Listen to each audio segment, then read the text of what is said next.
Hello guys, सबैजनालाई स्वागत छ। आजको भिडियो चाहिँ एकदमै स्पेशल र यो बनाउनुको लागि नि धेरै नै सजिलो छ।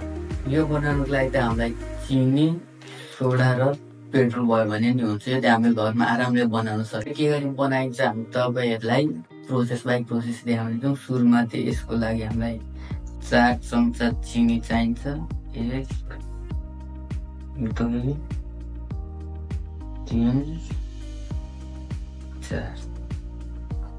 अब हामीलाई 1 चम्चा सोडा चाहिन्छ। सोडा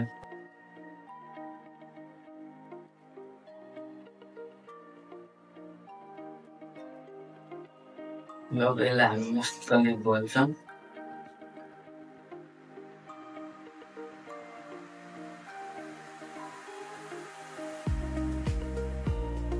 यसलाई चाहिँ मजाले घोल्नुपर्छ पुरै।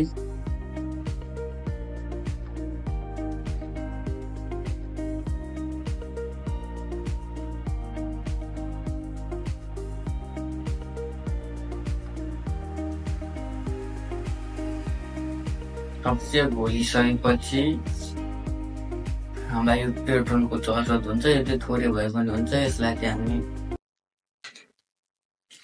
यसमा हालिदिनेछौँ वरिपरि यसरी। अब यो हालिसकेपछि यो घोलेको यसमा हाल्ने।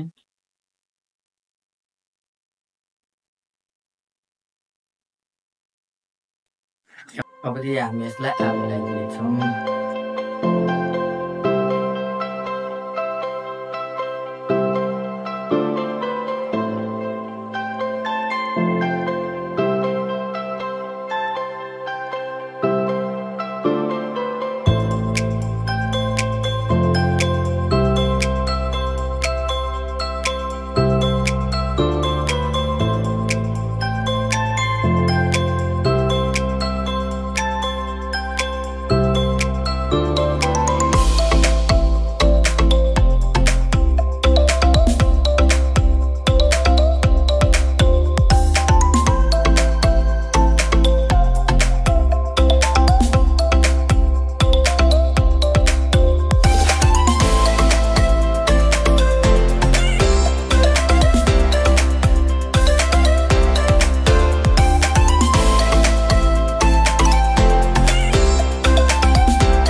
धेरै मेहनत गरिसकेपछि चाहिँ हामीले फाइनली यतिको बनायौँ होइन। आधी घन्टा जति लाग्यो होला यति बनाउनुलाई। यदि तपाईँलाई यो मन पर्यो भने च्यानललाई सब्सक्राइब चाहिँ गरिदिनु होला।